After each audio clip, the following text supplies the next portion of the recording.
अचानक से आवाज़ आई कि बेटी फ़ौत हो गई। ये मेरी सेकंड लास्ट बेटी थी, जो अल्लाह ने, वो भी इसी तरह मेरे हाथों में खेलती-खेलती वो भी अल्लाह के पास चली गई।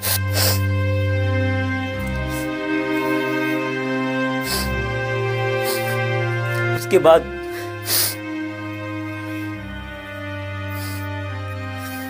बाद अल्लाह ने मुझे बेटी दी और वो 10 महीने की हो गई थी और मैं इतना खुश था कि अल्लाह ने मेरी सारी परेशानियां दूर कर दी।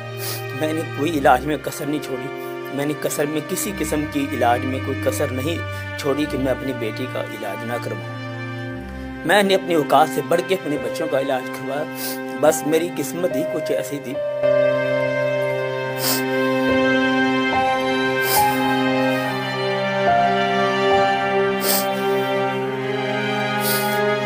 कि मैं उस बच्ची को भी अपने पास हंसता मुस्कुराता ना देख सका। बिलाखिर वो बच्ची भी अल्लाह अपने पास, अल्लाह ने अपने याद रखे, आमीन। तो आज से कुछ दिन पहले मैंने एक वीडियो बनाई थी अठरा के बारे में। शायद ही आप लोगों ने उसे अनदेखा कर लिया हो, लेकिन ये बहुत बड़ा मर्ज़ है और इससे बहुत सी ज़िंदगियां ख़राब हुई हैं। और अठरा, डॉक्टरों के पास अठरा का कोई इलाज नहीं है। डॉक्टर इसको जो है ना कज़न मैरिज में जोड़ देते हैं कि कज़न्स मैरिज की वजह से ये हुआ है, लेकिन दरअसल ये अठरा होता है। आज मैं आपको एक ऐसे ही इंसान की कहानी सुनाऊंगी। ये जो पिक्चर में आपको इंसान नज़र आ रहा है, ये अपने 5 बच्चे खो चुका है और इसको भी पता नहीं था कि इसकी बीवी को अठरा है। इनकी पहले जो बच्ची हुई वो 2 माह की होकर फ़ौत हो गई और फिर इसकी जो दूसरी बच्ची हुई वो भी 1 माह की होकर फ़ौत हो गई। उसके बाद इसकी जो तीसरी बच्ची थी वो भी जो है वो भी मतलब पेट में ही मर गई। 9वां महीना था, बस डिलीवरी में कुछ ही दिन पड़े थे कि वो भी पेट में इंतकाल कर गई। और उसके बाद अल्लाह ने इसको 3 बेटियों के बाद बेटा दिया और अल्हम्दुलिल्लाह वो बेटा सही सलामत पैदा हुआ, लेकिन वो भी 3 माह का हो के उसका भी इंतकाल हो गया। और फिर अल्लाह ताला ने उसको बेटी दी, 5वीं बेटी। फिर 5वीं बेटी जब अल्लाह ने उसको दी तो वो माशाल्लाह 10 माह तक ज़िंदा रही और वो सही थी। फिर वो भी अचानक से बीमार हो गई और उसका भी इंतकाल हो गया। तो इस आदमी का कहना है कि इसने दुनिया का कोई डॉक्टर नहीं छोड़ा। इसने अपनी सब कुछ बेचकर अपनी बीवी का इलाज करवाया, बड़े से बड़ा डॉक्टर, महंगे से महंगे इलाज करवाए, लेकिन कहीं से भी इनको फ़ायदा नहीं हुआ। कहीं से भी डॉक्टरों को समझ नहीं आ रहा था। डॉक्टर यही कह रहे थे कि ये सब कुछ कज़न्स मैरिज की वजह से हो रहा है, लेकिन दरअसल ये अठरा की बीमारी थी। और फिर अल्लाह ताला ने इन पर करम किया और 10 साल के बाद, बेशक मेरा अल्लाह बहुत रहम करने वाला है और अल्लाह फरमाता है हर दुख के बाद सुख और हर गम के बाद खुशी है। इंसान सब्र करे, लेकिन एक माँ के लिए ये सदमा बहुत बड़ा होता है जो 9 महीने अपने बच्चे को पेट में रखे और फिर उसके सामने उसका बच्चा चला जाए। माँ नहीं जी सकती, माँ जीते जी मर जाती है। शायद दुनिया के बाकी लोग भूल जाएं, लेकिन माँ कभी अपने बच्चे को नहीं भूलती। मैं तो दूसरों का गम देखती थी तो मेरा दिल फट जाता था, मेरा सांस रुक जाता था, लेकिन जब मेरा अपना बचा गया तब मुझे पता चला कि तकलीफ़ क्या होती है। कोई भी ऐसा पल, ऐसा सेकंड, ऐसा लम्हा, ऐसा घड़ी नहीं जब मैंने अपने बच्चे, अपने जिगर को याद ना किया हो। तो मैं सिर्फ़ सवाब की नीयत से ये वीडियो आप लोगों तक पहुंचा रही हूँ कि खुदारा किसी भी बीमारी को मामूली ना समझें और उसका मुकम्मल इलाज करवाएं, ठीक है ना। और मैं आप लोगों को बताती हूँ कि जो मेरा पहला बेटा था उसके बाद मेरे 2 बच्चे ज़ाया हो गए थे और मैं इतनी वीक हो चुकी थी कि जिसकी कोई हाजत नहीं। और मुझे लगता था कि मैं जो है ना अब नहीं बचूँगी और ना ही मैं अभी कभी बच्चा पैदा कर सकूँगी, लेकिन अल्लाह ने मुझ पर करम किया और उसके बाद अल्हम्दुलिल्लाह मुझे अल्लाह ताला ने सही सलामत बच्चे अता किए।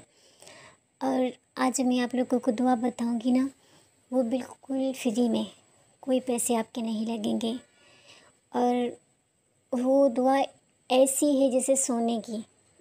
और मतलब आप उसके बदले आप पूरी दौलत भी दे देना तो वो कम है। वो इतनी तीरे बाहदफ और आज़मूदा है। और ये जो पेट में बच्चे मर जाते हैं, पैदा होने के बाद मर जाते हैं, अच्छा के लिए, हर चीज़ के लिए ये जो है ना तीरे बाहदफ है। और ये मेरा ख़ुद का आज़मूदा है। मेरे जो तो बच्चे ज़ाया हो गए थे। उसके बाद मैंने भी ये दुआ ली थी और अल्लाह के फ़ज़ल करम से मेरे उसके बाद जो 5 बच्चे हुए बिल्कुल सही सलामत और खैर खैरियत से हुए। शुक्र अल्हम्दुलिल्लाह। मैं सारे घर के काम करती थी। और जो ये मेरा अभी वाला लास्ट वाला बच्चा था जिसकी अभी डेथ हो गई, इसके टाइम तो मुझे शुगर भी हो गया था, पॉलीहाइड्रामिनास भी था और मैं बहुत वीक भी थी। लेकिन फिर भी अल्लाह ने, मैं कहती हूँ वो तावीज़ जो मुझे जो दुआ थी ना वो सोने की मेरे लिए कीमत रखती थी। अल्हम्दुलिल्लाह अल्लाह ने मुझे सही सलामत मेरा शहज़ादा बेटा दिया, बिल्कुल शहज़ादा।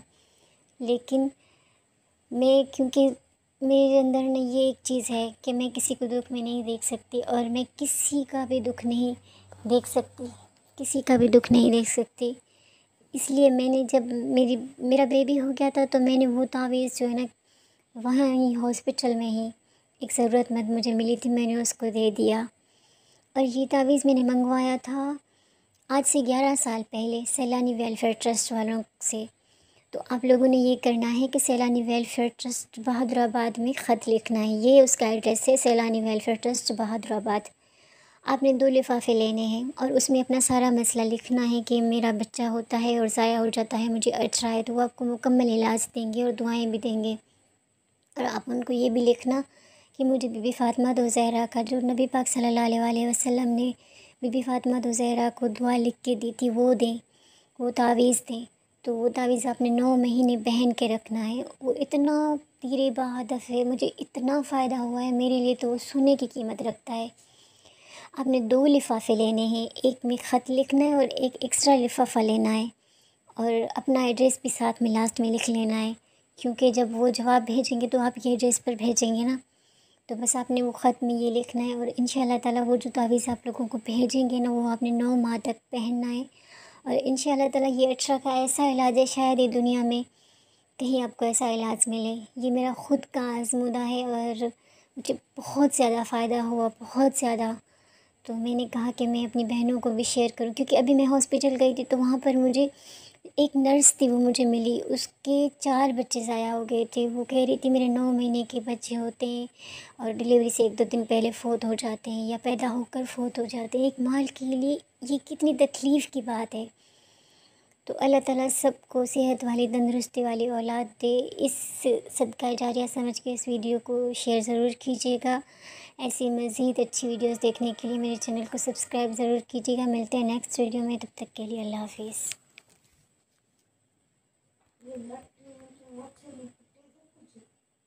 तबीयत अब कैसी है? जी माशाल्लाह, बहुत अल्लाह का शुक्र है, अल्हम्दुलिल्लाह। अल्लाह ताला का मैं ढेरों शुक्र करता हूँ, हज़ारों लाखों की तादाद में शुक्र करता हूँ कि अल्लाह ने मुझे एक ख़ूबसूरत बेटी अता की है 10 साल के बाद। अल्हम्दुलिल्लाह अल्हम्दुलिल्लाह अल्हम्दुलिल्लाह। वो 1 साल की हो चुकी है माशाल्लाह। और 1 साल की होने पर भी मैंने अल्लाह की रास्ते में खुशी की, मैंने लोगों को खाना खिलाया और उससे पहले मैंने बेटी का अकीक़ा भी किया और ये अल्लाह की रज़ा के लिए सब कुछ मैंने किया। और मैं पहली बच्ची के वक्त तो मुझे पता नहीं था, लेकिन दूसरी बच्ची के वक्त एक बीमारी है जिसको देहाती ख़वातीन अठरा के नाम से पुकारती हैं। तो वो लोग अठरा का कहते रहे। खैर वो जब हम हुक्मा के पास जाते हैं, हकीमों के पास, वो कहते हैं जी ये अठरा का मसला है। जब उसी मर्ज़ को लेके बच्चों का पैदाइश के बाद मर जाना या पैदाइश से पहले मर जाना, दुनिया से चले जाना, वो जब हम मेडिकली देखते हैं तो डॉक्टर हज़रात उसके बारे में, जी वो कज़न मैरिज का मामला, वो कज़न मैरिज का इशू ले आते हैं। तो आप यकीन करें कि मुआज़ भाई, मैंने आपको हॉस्पिटल गिनवाऊँ ना, मैंने कोई हॉस्पिटल नहीं छोड़ा, मैंने किसी किस्म का कोई डॉक्टर नहीं छोड़ा। मुझे डॉक्टरों के नाम तक याद हो गए थे, मुझे हॉस्पिटल्स के नाम तक याद हो गए थे कि जो स्पेशलिस्ट, जो गायनी डॉक्टर थे, कि जहाँ से मैंने अपनी बीवी का इलाज करवाया, जहाँ से मैंने उनका चेकअप करवाया कि आखिर क्या मसला है कि हमें अल्लाह बेटा देता है, बेटी देता है, तो कुछ ही अरसे के बाद फिर अपने पास बुला लेता है, आखिर कौन सी ऐसी मर्ज़ है। तो मुआज़ भाई, इतने महंगे इंजेक्शन लगवाए हैं मैंने, इतनी महंगी दवाइयाँ ली हैं मैंने। लेडी वेलिंगटन जो दाता दरबार के करीब है, इससे मतलब बेहतर मुझे हॉस्पिटल कोई नहीं लगा।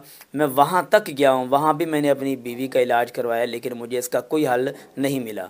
उसके बाद अब मैंने अपनी बेटी का अपनी बीवी का इलाज करवाया ये लास्ट में, और मैं हिम्मत हार चुका था। मैंने कहा मैं कहीं भी इलाज नहीं